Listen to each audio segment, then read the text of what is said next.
করতে হইব। মুসলমান ও মা বোনেরা, তুমি কেমনে চলো, তুমি কোন পথে চলো?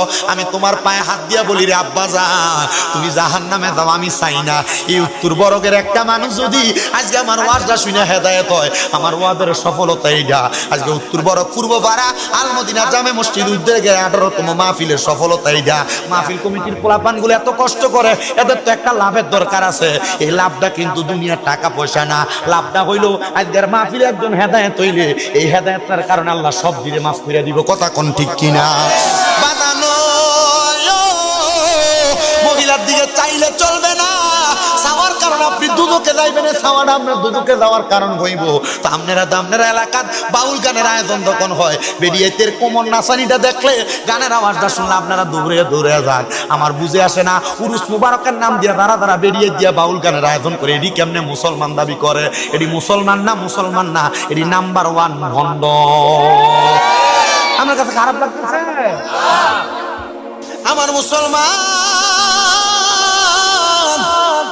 ও নবীর উম্মতের দল, আমার এরাই দেখবেন ওই বাউল গানের স্টেজে বইয়ে কয় আমরা শরীয়তের মৌলবী, আমরা কিছুই বুঝি না। কথা কন না ঠিক কিনা? আল্লাহর কসম মুসলমান, এরা দুনিয়াতে আমরা এমন ভাবে কুয়া কুয়া মজা নেয়, আমরা হাসরের ময়দানে মজা পামু। বলে হুজুর কেমন মজা গো? আমার আল্লাহ তাআলা আমরারে দেখাইয়া দেয়, এদের শাস্তি দিব। আর আমরা কুমু আল্লাহ, আমরাই তো ভালো ছিলাম, আমরাই তো আরামে ছিলাম। এ বেহায়া মহিলাগুলা বাউল গানের আসরে কত যুবকের জীবন নষ্ট করে, যুবকের চরিত্র নষ্ট করে। বাউল গানের আসরের মাধ্যমে কত পোলাপানের জীবন নষ্ট করে, কত এলাকার মানুষের চরিত্র নষ্ট করে। আল্লাহর দোহাই লাগে, যদি জান্নাতের যাইতে চাও, দুনিয়ার জমিনের মধ্যে এমন বাজে কাজ মন্দ কাজগুলা তোমরা পরিত্যাগ করো। আর নচেত দুনিয়ার জমিনের মধ্যে থাকা অবস্থায় তোমরা যখন ইন্তেকাল করবে, এমন অপকর্মগুলা কইরা কবরে যাওয়ার পর জান্নাতে যাইবা দূরের কথা, জান্নাতের গ্রাণও পাইবা না। কিন্তু আমার নবী কয় জান্নাতের গান 500 বছরের রাস্তা দূর থেকে পাওয়া যাইব। কয়শো বছরের রাস্তা দূর? 500 বছর দূর থেকে জাহান্নামের গ্রান পাওয়া যাইব। একবারই 30 মাস বাদি করলে পরের বাড়িতে গ্রান পাওয়া যায়, এমন জান্নাতের গ্রানটা 500 বছরের রাস্তা দূর থেকে পাওয়া যাইব। তো তুমি দুনিয়াতে বাউল মহিলারা নাচানাচি দেখবা, তুমি জান্নাতের গ্রানও তো পাইতা না, জান্নাতে যাইবা দূরের কথা। মুসলমান ও নবীর উম্মতের দল, আশিক রাসূল ভাই বাবারা, বেশ্যা মহিলা হেদায়েত পাইতেছে কেমনে দেই খেলর মহিলাকে আমি দেখছি আমার শরীরের সামনাগুলা কেমনে জানি কামড়ে কামড়ে নিয়ে যাইতেছে। হায় রে, আমি আবার শরীরের মধ্যে আমি পর্দার কাপড় লাগাইয়া আমি মসজিদের ইমামের সামনে দাঁড়িয়ে গেছি। হুজুর, ও হুজুর গো, আপনি আমারে দুনিয়ার জমিন থেকে সুন্দর করে হেদায়েতের রাস্তা দেখান। আমি দেখছি আমার শরীরের চামড়াগুলা কে জানি কামড়ায় কামড়ায় খায়। হুজুর ডাক দিয়ে কই, মা এটা হইলো তোমার হেদায়েত পাওয়ার একটা মূল মাধ্যম। মহিলা ডাক দিয়ে কয়, ও হুজুর, তাইলে আপনি বলেন আমি কি করব? বলে তোমার যত হারাম সম্পদ আছে সব তুমি বিলাইয়া দাও, আর তুমি আমার আল্লাহ তাআলারে পাওয়ার জন্য দুনিয়া জমিনের মধ্যে সুন্দরভাবে তওবা করো। মহিলা কই, হুজুর আপনার কাছে আমি হাতে হাত রেখে তওবা করলাম, হুজুর আপনি আমার এই মুহূর্তে তওবা ফরাইয়া দেন। আপনার এলাকায় অনেক মানুষ বায়াত গ্রহণ করে, বেরিয়েত বায়াত গ্রহণ করেনি। বেরিয়েত মুরিদ হয় না, জায়েজ আছে, অসুবিধা নাই, তবে বেরিয়েত পীরের সামনে যাইতে পারবে না। ওরে বাবা, যদি যায় সালাম করে জিগাইয়ান যে বলে বেরিয়েত সামনে অন হিসাব, এটা কোন হাদিসের পৃষ্ঠা নাম্বারও কইতে পারে, কইেন বলে শামীম রাজা কয়ে গেছে 50,000 টাকা পুরস্কার দিব। বেরিয়েত বেরিয়েত বেরিয়েত বেড়াইত না, বেড়াইত ধরে সালাম করতে পারবো, সুমো দিতে পারবো, এটা আমি করতে দিয়ে গেলাম। মনোযোগ দেন বাবা, মনোযোগ দেন, গভীর মনোযোগ দেন। অসুবিধা হইতেছে আপনারা? ওয়াজ অনেকে চিন্তা করতেছি আমরা ফিরির বিরুদ্ধে দেখিতেছে গা, আপনারা মনোযোগ দেন, আপনারা একটু গভীর মনোযোগ দেন। মায়েরা বলে, হুজুর কেন আল্লাহর নবীর কাছেও মহিলারা মুরিদ হইতে আসছে? বলে, হুজুর কেমন মুরিদ? নবী বায়াত গ্রহণ করাইছে, মহিলারা পর্দার আড়াল থেকে আমার নবীর কাছে কথা বলছে, আমার নবী তারা বায়াত ফরাইয়া দিছে, বায়াত ফরাইয়া দিছে। আর তারা বলছে, ইয়া রাসূলুল্লাহ আপনি যা বলছেন তা সত্য, আমরা মাইন্না ছিলাম, এটাই বায়াত। বায়াত শুধু হাতে হাত রাখলে বায়াত হয় না, বায়াত শুধু শুধু ফিরের ফায়ে সেজদা করলে, ফিরের ফায়ে সুমা দিলে বায়াত হয় না। বায়াত হলো ফিরে যা কইছে তা মাইন্না চলা। ওই কোনো ফির তো বেনামাজি নামাজ না পড়তো কয় না, তুমি তো নামাজ পড়ো না। ফির কইছে নামাজ পড়তো, তুমি মুরিদ হইয়া নামাজটা পড়ো না, এটা কেমন কাম প্রোগ্রাম করলারে বাবারা। মহিলা ডাক দিয়া কয় সামদাসির ইমাম সাহেব আমার মুরিদ করাইছে।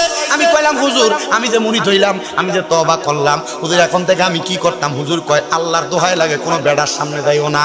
মহিলা কয় হুজুর আমি তো ব্যবসা বানা কইরা খাবার খাইতাম, আমি তো ব্যবসা বানা কইরা দুনিয়া জমিনে চলাফেরা করতাম। ও হুজুর আমি চলবো কেমনে? আমার খাবারের কোনো কিছু নাই। হুজুর ডাক দিয়া কয় তুমি কি জানো না আল্লাহ কইছে লা তাকুনা তুমি রহমাতিল্লাহ, আমার আল্লাহ রহমত থেকে নিরাশ না হইতে। আমার আল্লাহ কাউরে ফিরিয়ে দেয় না, আমার আল্লাহ কাউরে এমনি রাখে না। এ মহিলা শোনো শোনো শোনো, আমি তোমার কাছে একটা আবদার জানিয়ে দিই, তুমি এখন থেকে আমার আল্লাহ তাআলার ইবাদত করবা, তুমি আমার আল্লাহ তাআলার ইবাদত করবা, আমার আল্লাহ তাআলার ইবাদত করবা। দেখবা আমার আল্লাহ তাআলা তুমি এই বেশ্যা মহিলার আল্লাহ ভালো রাখবো। আগে না বেশ্যা মানা করছো, তওবা করলে আমার আল্লাহ মাফ করে দিব। এবার আপনারা করেন আমার আল্লাহ মাফ করতে পারেনি, জোরে কোন পারেনি? পাপ আগে যা করছেন এই জায়গায় বন্ধ। এ মা বোনেরা পাপ আগে যা করছে এখানে বন্ধ, গুনাহ আগে যা করছে এখানে বন্ধ। বলে হুজুর কেমনে মাফ করব? এবার মহিলাটা দুনিয়ার জমিনের মধ্যে হুজুর থেকে বিদায় নিয়ে ঘরের ভিতরে ইবাদত করতেছি। ইবাদত করতে করতে ওই মহিলাকে খানা আদান প্রদান করার জন্য তার একটা দ্বারক বাহক ছিল, চাকর থাকে না বাড়িতে কামের লোক, ওই মহিলার একটা কাজের লোক ছিল। ওই কাজের লোকটা বলে ওই দিন রাত্রবেলা যখন আমি আমার ওই মালিককে খাবার দিতে গেছি, আমি খাবার দিয়া যখন বাড়িতে আসলাম, খাবার দিয়া বাড়িতে আসার পরে আমি আর রাত্রবেলা আমার মালিকের বাড়িতে যাই না, মানে ওই ব্যবসা মহিলার ঘরে যাই নাই। পরের দিন সকালবেলা আমি তার নাস্তা নিয়ে যখন গেলাম, আমি দেখলাম আমার মালিক অন্যদিন কাপড় এলোমেলো অবস্থায় খাটের মধ্যে শোয়া থাকে, কিন্তু আমি যাইয়া দেখলাম আমার মালিকটা নামাজের সেজদার ভিতরে পড়ে রইছে। সেরা ব্যবসা মহিলা ছিল, আগের রাত্র তার এলোমেলো দেখলাম, আমি দেখলাম সকালবেলা এই মহিলাটা সুন্দর কাপড় পইরা পবিত্র অবস্থায় সাজদায় পড়া রইছে। কাজের মহিলা সে বলতে আমি ব্যবসা মহিলার বাড়িতে কাজ করতাম, কিন্তু যা দেখি আজকে অন্যরকম অবস্থা। অন্যদিন দেখতাম তার শরীরের কাপড়গুলা জামা কাপড়গুলা সুন্দর এলোমেলো অবস্থায় শরীর দেখা যায়, কিন্তু আজকে দেখি জামা কাপড় দিয়া শরীরটা ঢাকনা দেওয়া সেজদার ভিতরে পড়ে রইছে। আমি কতবার ডাক দিলাম মালিক উঠেন না গো, আপনার নাস্তা রেডি। আমি তাকে দেখলাম গত রাত্রে আমি তার জন্য যে খাবার আনছি ওই খাবারগুলো তার পাশে পড়ে আছে, ওই খাবারগুলো সে খায় নাই। আমার সন্দেহ হওয়ার পরে আমি তার কাছে যে তারে আমি ডাক দিলাম, উনি ওঠে না। আমি তারা লম্বা করে শোয়াইলাম, আমার বুঝতে দেরি হয় নাই রে জগতের মানুষ, আমার মালিকটা মারা গেছে। আরে কোন মহিলা, যেই মহিলা ব্যবসা বানা করছে, পর পুরুষের সাথে সম্পর্ক করছে, আমি আজকে এটা কি দেখি এই মহিলা দিন আমাদের সেজদার ভিতরে মইরা রইছে। ওই কাদের মাইয়াটা বলে আমি পুরো এলাকার মানুষের কাছে খবর দিলাম, এ শামবাসী খবর পাইছুনি রে, আমরা এলাকার ওই মহিলাটা তো মারা গেছে। কেউ তার জানাজাতে আসে না রে, কেউ তার জানাজাতে আসে না। জোহরের নামাজের পূর্ববর্তী সময় ইমাম সাহেব মসজিদের ভিতরে ঘোষণা দিত, শামের মানুষ তোমরা পারবানি আমার সঙ্গে একটা জানাজার নামাজ উপস্থিত হইতা। কোন জানাজার নামাজে উপস্থিত হব? বলে ওই মহিলা জানাজা, এই মহিলারা তোমরা বেশ্যা বইলা জানো, খারাপ বইলা জানো। সবাই কই হুজুর আপনি যাইতে পারেন, আমরা যাব না। আর আপনি যদি যান আপনি সামদেশের বড় মসজিদের ইমামতি করা থেকে আপনি বরখাস্ত হবেন। হুজুর বলে এলাকার মানুষ শোনো, তোমরা যদিও তারে খারাপ জানো, সে ব্যক্তি গতকালকে এশারের নামাজ পর্যন্ত খারাপ ছিল, কিন্তু গতকালকে এশারের নামাজের পরবর্তী সময় থেকে সে ভালো হয়ে গেছে। আসো না তোমরা তার জানাজার নামাজটা পড়ার জন্য। সবাই অসম্মতি জানায়া সবাই যখন তাদের নিজ নিজ বাড়িতে গেছে, এবার আল্লাহ পাকের ওই বন্ধু হযরত ইমামে মুকাররম উনি বলেন আমি একা একা গেলাম মহিলার লাশটার কাছে যাইয়া তার কাজের মাইয়াটারে বললাম তুমি কি পারবা তারে গোসল করাইতা? মাইয়া কই হুজুর আমি আমার জীবনে যে আজব খেলা দেখছি, আমি গোসল করাইতাম না, কে গোসল করাইবো? আজীবন দেখছি এই মহিলাটা বাদে কাজ করছে, আমি আজকে সকালে দেখি মহিলাটা নামাজের সেজদার ভিতরে পড়ে রইছি। আমার বিশ্বাস এই মহিলাটা বাদে না, এই মহিলাটা যদিও বাদে ছিল মনে হয় আমার আল্লাহরে ডরাইয়া মহিলাটা আল্লাহরে সেজদা দিছে। হুজুর আমি তারে গোসল দিমু। হুজুর কয় গোসলটা দিয়া দাও। কাফনের কাপড়টা পরাইয়া দিছি। কাফনের কাপড়টা পরাইয়া হুজুর নিজে তার জানাজার নামাজ একা একা কেমনে পড়বো, একা তো জানাজার নামাজ হয় না, সর্বনিম্ন 2 থেকে 3 মানুষ লাগে। জানাজার নামাজ না পড়াইতে পাইরা হুজুর তারে কবরে নামাইয়া দিয়া হুজুর সুন্দর করে ওই মহিলাটারে ঘরের ভিতরে রাইখা দিছে। তার নিজের ঘরের মধ্যে কবর খুইরা তারা দাফন করা হয়েছে। এলাকার মানুষ কয় এমন বাদে মহিলার আমরা কবরস্থানের মধ্যে আমরা মাটি দিতে দিতাম না, কেমন ভাবে কাজ করছে। হুজুর বলে তার ঘরের মধ্যে মাটি খুইরা তারা দাফন করলাম। দাফন যখন করলাম তার ঘরের কোনো ওয়ারিসদার নাই, কোনো মালিক নাই। হুজুর বলে আমি বাড়ির মধ্যে চলে গেছি। হঠাৎ করে বাড়ির মধ্যে যাওয়ার পরে আমি যখন আল্লাহ তাআলার কাছে কান্না করি, আল্লাহর ওলিরা মুরাকাবা করলে অনেক কিছু দেখতে পারে। কথা কন না? পারেনি। ওলিটা কেমন হওয়া লাগবে? 1 নম্বর ওলি। ওলিটা কেমন হওয়া লাগবে? আল্লাহ ওয়ালা ওলি। যে ওলি চোখ বন্ধ করলে মক্কা মদিনা দেখে, আমরা চোখ বন্ধ করলে মক্কা মদিনা আইন্দা দেই সব। কথা কন না? ঠিক কি না? বাবারে আমার গভীর মনোযোগ দেন বাবা। আল্লাহর ওলিটা মুরাকাবা করছে, মুরাকাবা করে আমার আল্লাহর কাছে জানতে চাইতেছে, আল্লাহ এই মহিলা সারা জীবন বাজে কাজ করছে। মহিলার দাসীরা কইছে মহিলাটা নামাজের সেজদার ভিতরে পড়ে ছিল মরা অবস্থায়। আল্লাহ মাইয়াটারে তুমি জান্নাত দিছো না জাহান্নাম দিছো? আমার বড় জানতে ইচ্ছা হয়। আল্লাহর ওলি তো আমি দেখলাম রে ওই মহিলাটা জান্নাতি না জাহান্নামী। হঠাৎ করে আমি এই মুরাকাবার মধ্যে দেখলাম ওই মহিলাটা আমি আল্লাহর বন্ধুর কাছে মানে ইমাম সাহেবের কাছে কাঁদতাছে, হুজুর তাড়াতাড়ি আপনি আমারে বাঁচান, আমার ইজ্জত আপনি রক্ষা করেন। বলে কি গো? বলে আমার ইজ্জত বাঁচান এই কারণে হুজুর এলাকায় একটা লোক আছে, যে লোকটা কাফনের কাপড় চুরি করে। লোকটা কাফন চোর মানুষ। লোকটা আমার কবরটারে খুইরা খুইরা আমার কাফনের কাপড়গুলা চিরা চিরা নিয়ে যাইতেছে। হুজুর আমি যখন দুনিয়াতে ছিলাম কত পুরুষ মানুষ আমার টাকার লালসা দেখে আমার শরীরের জামা কাপড় খুলছে। হুজুর তখন আমার এত কষ্ট লাগে নাই। এ কাফন চোরা আমার মৃত মানুষ, আমি মৃত মানুষ জানে আমি কবরে যাওয়ার পরে কাফন চোরা আমার শরীরের কাফনের কাপড়গুলা খুইলা খুইলা চুরি করে নিতেছে। তার কাম হইল কোনো মানুষে যদি মাটি দেওয়া হইতো রাত্রবেলা সে লুকিয়ে লুকিয়ে যাইয়া কাফনের কাপড়গুলা চুরি করে নিয়ে যাইতো। নিয়ে সে কাফনের কাপড়গুলা কি করতো সে নিজেই জানে। হুজুর বলে আমি তাড়াতাড়ি মুরাকাবা ভাঙলাম, দৌড়ে তার বাড়ির মধ্যে গেলাম। ঘরের মধ্যে ঢুইকা দেখে ঠিকই তার কবরের পাশে দিয়া খোঁড়া হইতেছে। কে রে এই কবরের মধ্যে কে? আমি তারে হাত দিয়া তুললাম, তারে জিগাইলাম কিরে তুই কাফনের কাপড় কেন চুরি করস? এ ডাক দিয়া কই হুজুর এটা আমার অভ্যাসে পরিণত হয়েছে। আমি কাপন চোরা হিসেবে আমি আপনার কাছে পরিচয় দিই না, কেউ আমারে জানে না, কিন্তু আপনি আমারে ধরছেন, মানুষ আমারে বাজে মনে করব, খারাপ মনে করব। হুজুর আপনি এই কথাটা কারোর কাছে বললেন না। হুজুর কয় তাহলে তুই এখন থেকে ওয়াদা করা কোনোদিন কাফনের কাপড় চুরি করবি না। তুই আমার কাছে ক তুই জীবনে কত মানুষের কাপন চুরি করছ? ওই হুজুর আমার জীবনে কোনো হিসাব নেই, আমি অনেক মানুষের কাপনের কাপড় চুরি করছি। এ বাবা কাপনের কাপড় যেহেতু চুরি করছো এটার কারণটা কি তুমি বলবা? বলে হুজুর এটা আমার একটা নেশাতে রূপান্তর হয়েছে। কত রকমের চোরের নাম শুনছেন, কাপন চোরের নামটা কি একবারও শুনছেন নি রে আব্বা? দেখছেন নি কেমন চোরা কাফনের কাপড় চুরি করে নিয়ে যাইতো? চোরের খাসিয়ত যদি খারাপ হয় কাফনের কাপড় না। নামাজের মসজিদের মুসল্লা চুরি করে। চোরের খাসিয়ত যদি খারাপ হয় মসজিদের দান বাক্স চুরি করে। চোরের খাসিয়ত চুরি যদি খারাপ হয় মসজিদের কমিটি হয়ে মসজিদের টাকা চুরি করে। চোরের খাসিয়ত খারাপ হইলে এলাকার ভালো ভালো কাজের নাম দিয়ে টাকা তুললে ওই টাকাও খাইয়া ফালায়। কথা কন্যা আছে না নাই? মুসলমান এমন খাসিয়ত খারাপ চোর, চোরটা ডাক দিয়া কই হুজুর আপনি আমারে মাফ করে দেন, তবে হুজুর আপনার কাছে আমার কথা, আমি যে কাফনের কাপড় এই কবরের থেকে চুরি করি আপনি কেমনে জানলেন? হুজুর আপনি কেমনে জানলেন? হুজুর কয় বাবা আমরা পিসাব মানুষ যারা, আমরা একটা কাম আছে মুরাকাবা করা। এভাবে এখানে যারা বসছেন, যারা যারা বায়াত হইছেন, মুরিদ হইছেন কারা কারা? অন্য কোনো প্রশ্ন করতাম না, মুরিদ হইছেন কে কে হাত তোলেন। আমি মুরিদ হইছি। যে কোনো ফিরের কাছে মুরিদ হইছেন না? আমি মুরিদ হইছেন না? হাত তোলে। মারহাবা। হাত নামান বাবা। মুরিদ হইছেন কথা সত্য। একজন হক্কানি রব্বানি পীরের হাতে হাত রাইকা মুরিদ হইবেন। এর হক্কানি ফির সিনার উফাই কিন্তু বইলা দিছি।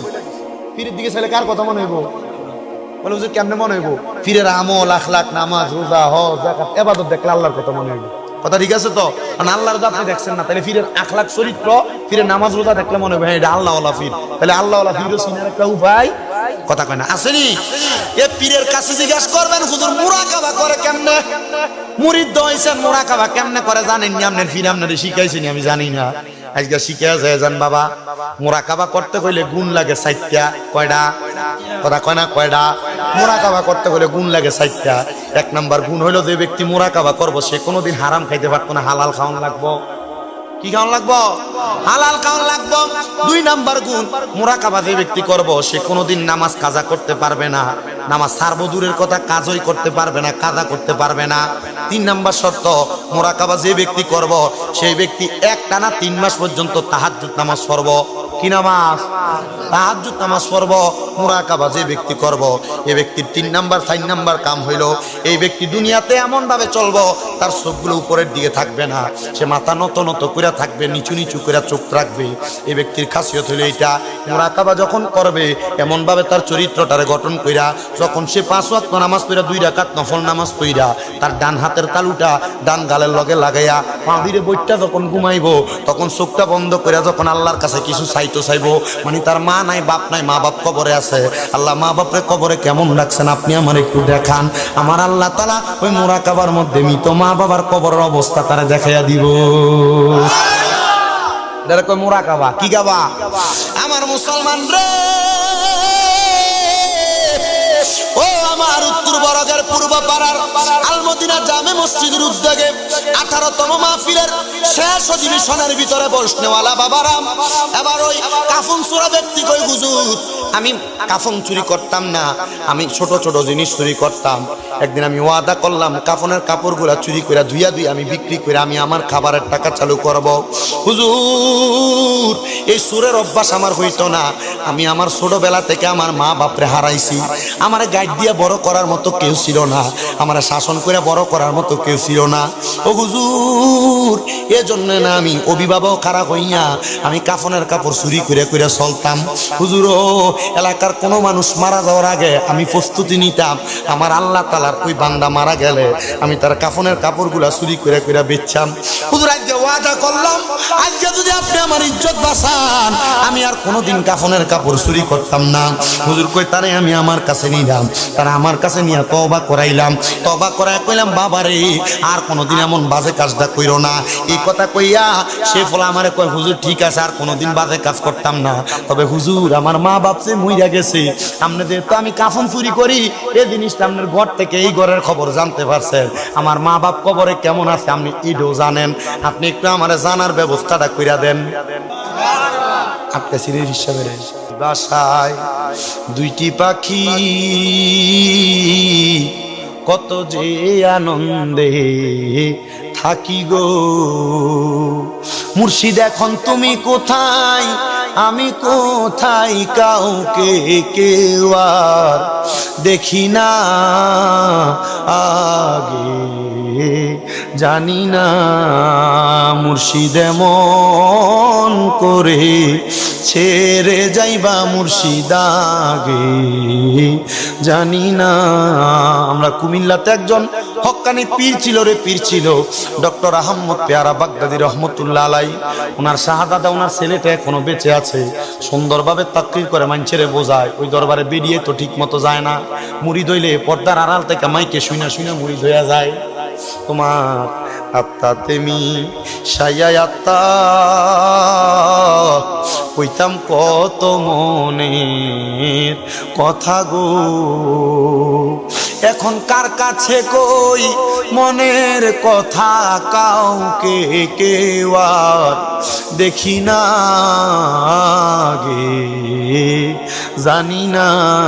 ওই বাগদাদি হুজুরের 2টা মুরিদ আমার চোখের দেখা, হুজুরের 2টা মুরিদ একজনের বাড়ি হইল কুমিল্লা বরুড়া থানার জলম এলাকায়, ওনারা শাহ আলম হাদিস সাহেব নামে চিনি। বাগদাদি হুজুরের নামটা শুনলে বাগদাদি হুজুরের কথাটা শুনলে চোখি ভাইয়া ভাইয়া পানি পড়ে। হুজুরের আরেকটা মুরিদ আতাউর রহমান আতা ভাই দরবারে এখনো যায়, জুতা ফাঁয়ে দিয়া দরবারে ঢুকে না, জুতা ফাঁয়ে দিয়ে হাঁটে না, জিগাইলে কয় আদবের খেলা হইব, কোন জায়গায় যদি আমার ফিরের পাউন্ডা লাগিয়া থাকি হুজুরের নামটা শুনলে চোখ দিয়া ভাইয়া ভাইয়া পানি পড়ে। আমি জিগাইলাম কারণ কি? বলে আমরার ফিরে এমন পীর ছিল রে, চোখটা বন্ধ করে আমরার ফিরে আমরার কলবের অনেক খবরের কথা কইয়া দিত। হায় রে আমার এই উত্তর বরগের বাবা, ওই ছেলে ডাক দিয়া কয় হুজুর, যেটা আমার কাফন চুরির খবর আপনি আপনার ঘর থেকে জানতেন, আমার মা যে মারা গেছে, আমার আব্বা যে মারা গেছে, আমার আব্বা আম্মা কবরে কেমন আছে এই খবর আপনি জানেন। হুজুর আমার আব্বা আম্মার খবরটা আপনি আমার একবার কন্যা। হুজুর কো বাবা আমি তোরে কি খবর বলতাম, তবে আমি তোর একটা আমলের কথা বলতাম পারি, যে আমলটা করলে তুই তোর আব্বা আম্মার কবরের খবরটা জানবি। বলা কই হুজুর আমার আব্বা আম্মার কবরের খবরটা কোন আমল দিয়া জানলাম, আপনি আমার একবার কন্যা। কয় বাবা আল্লাহ কোরআনে বলছে বিসমিল্লাহির রাহমানির রাহিম ওয়া মিনাল লাইলি ফাতাহাজ্জাদ বিহি নাফিলাতান লাকা আসা আইয়াবআসাকা রাব্বুকা মাকামান মাহমুদা। আল্লাহ করে আওয়াজটা মজা হয় নাই, আমারও তেলাওয়াত করি, সবাই আমার সাথে জোরে জোরে পড়বেন। ওয়া মিনাল লাইলি ফাতাহাজ্জাদ বিহি নাফিলাতান লাকা আসা আইয়াবআসাকা রাব্বুকা মাকামান মাহমুদা। জোরে কোন মারহাবা। হুজুর কয় এ পাগলা, এই আয়াতের মধ্যে একটা নামাজের কথা বলছে রে, এই নামাজটার নাম হলো তাহাজ্জুদের নামাজ। এই উত্তর বরগের যুবক, কত বিদেশ যাওয়ার চেষ্টা করো, যাইতে পারো না, আল্লাহর কসম 3 মাস তাহাজ্জুদ নামাজ পড়ো, দেখবা আমার আল্লাহ তাআলা তোমার বিদেশের যাওয়াটা কনফার্ম করে দিব। এ পর্দার অন্তরালের মা, আমি তোমরা সন্তানের মতো গো মা, তোমরা ফাউন্ডির ভিতরে দইরা কই গো মা, অনেক মাইয়ার গর্বের ভিতরে সন্তান হয় না, আমি কমু তোমার মাইয়ারে কইবা তাহাজ্জুদ নামাজ পড়া পড়া দোয়া করবার লাগা। অনেক মা বোনের ঘরের ভিতরে বরকত হয় না কামাই রুজির ভিতরে, তুমি তাহাজ্জুদ নামাজ পড়ো, দেখবা গো মা তোমার ঘরের ভিতরে বরকতের অভাব হইতো না। অনেক বাবা ভাইদের, অনেক মা বোনদের ঘরের ভিতর থেকে রোগ বালা মুসিবত ছাড়ে না, আমি কোনো 5 ওয়াক্ত নামাজের পাশাপাশি তাহাজ্জুদ নামাজ পড়ো, ফজরের আগে উঠতে দেখবা রে আমার আল্লাহ তাআলা তাহাজ্জুদ নামাজের উসিলায় তোমার মনের সব আশা পূরণ করব। আমি জানি না আপনার উত্তর বরগের মানুষ কোন ওয়াজ শুনলে খুশি হইবেন, তবে আমি একটা কথা শিখিয়ে দিয়া যাই, আজকে লাখ লাখ টাকা খরচ করে মাহফিল করে, 1000 টাকা খরচ করে স্বামীর দাদারে কুমিল্লা থেকে আইনা, আপনার যদি ওয়াজটা দিয়া কিছু না শিখতে পারেন, কোনো লাভ হবে না, কোনো লাভ হবে না। আমি আপনার পায়ের মধ্যে হাত রেখে কই, তাহাজ্জুদ নামাজ পড়া যদি আমার আল্লাহর কাছে কাম দেন, আপনার মা বাপ কবরে কেমন আছে আপনি ঘুমের ঘরে একবার হইলো দেখবেন, মুরাকাবা করলে আপনি একবার হইলো দেখবেন। ওই ফুলা ডাক দিয়া কই হুজুর আমার মা বাপ কবরে কেমন আছে এটার লাগে বুঝি আমি তাহাজ্জুদ পড়তাম। বলাকে আমি তাহাজ্জুদ পড়ছি, বলা কেমনে পড়ছো? বলে আমি তাহাজ্জুদ নামাজের নিয়ত করছি, ফজরের নামাজের আগে নফল নামাজের নিয়ত কইরা আমি আল্লাহর কাছে নিয়ত করলাম আল্লাহু আকবার বইলা, আমি সূরা ফাতিহা পড়লাম, ফাতিহার সাথে অন্য সূরা মিলাইলাম, দ্বিতীয় রাকাতে সূরা ফাতিহা পড়লাম, সূরা ফাতিহার পরে 3 বার সূরা ইখলাস পড়া 2 রাকাত শেষ করলাম। আমি এমন ভাবে 4 রাকাত, আমি প্রায় 3 4 12 রাকাত তাহাজ্জুদ নামাজ পড়া প্রথম দিন আমার মা বাপরে দেখার চেষ্টা করলাম, আমার মা বাপরে দেখি নাই। দ্বিতীয় দিন চেষ্টা করলাম, আমি আমার মা বাপরে দেখি নাই। তৃতীয় দিন চেষ্টা করলাম, আমি আমার মা বাপ দেখি নাই। এমন ভাবে কানতে কানতে তাহাজ্জুদ নামাজ পড়া পড়া আমি একটানা 6 দিন পর্যন্ত কানছি আমার আল্লাহর কাছে। একদিনও আমি আমার মা বাপরে দেখি নাই, কিন্তু 7 দিন যখন আমি তাহাজ্জুদ নামাজ পড়া পড়া আমার আল্লাহর কাছে কানছি, আমি নামাজের সিজদার ভিতরে থাকা অবস্থায় দেখলাম রে আমার মা বাপ দুইজনেই আমার মাথাটার ভিতরে হাত বুলিয়ে দিতেছে। আমি দিলাম কেডা গো আপনারা? তারা আমারে কয় আমারে চিরস্তিরে পুত দেই মা বাপরে দেখবার লাগা তাহাজ্জুদ নামাজের মুসল্লার ভিতরে কান্তাছে, আমরা তো সেই মা বাবা। ও মা ও আব্বা গো, আমার আল্লাহ তাআলা কবরে আপনারা লগে কি আচরণ করে? ডাক দিয়ে কয় বাবা আমার আল্লাহ তাআলা আমরারে কবরের ভিতরে বড় ভালো রাখছে, আমরারে কবরের ভিতরে বড় ভালো রাখছে। আজকে 7 দিন হয়। মা গো এটা কি কথা বলেন? 7 দিন আল্লাহ ভালো রাখছে, এর আগে কি আপনারা কবরে ভালো ছিলেন না? মা বাপ কয় পুত্রে আল্লাহর কসম রে, আমার আল্লাহ তাআলা কবরের ভিতরে আমরা এত আযাব দিছি, ফেরেশতারা আমরার শরীরে চামড়া ডি টাইনা টাইনা খুইলা লাইছে। ফলা কয় মা আপনি কি আমার আল্লাহর কাছে জিজ্ঞাসেন আমার আল্লাহ কবরে কিল্লে গে আপনার চামড়াটি কুইলা কুইলা নিছে আযাবের ফেরেশতা দিয়া। ওই মা কই পুত্রে ও ফুত, আমার আল্লাহর আযাবের ফেরেশতারা উত্তর দিছে তুই ফুত নাকি মরা মানুষের শরীর থেকে কাফনের কাপড় টাইনা টাইনা চুরি করে খুইলা নিয়ে যাস। এর লাগে নাকি আমার আল্লাহ তাআলা আমরা মা বাবার কবরের ভিতরে চামড়াটি টাইনা টাইনা খুইলা পালায়। আব্বারে যখন 7 দিন আগে আমরার কবরের আযাব মাফ কইরা দিয়া আল্লাহ আমরারে জান্নাতি বানাইছে, আমি আমার আল্লাহরে কইছি আল্লাহ আমরারে কি লাগে আপনি জান্নাতি বানাইছেন? আমরার ফুতে না এমন অন্যায় কাম করে, আল্লাহ আপনি কি লাগে আমরারে বাঁচাইছেন?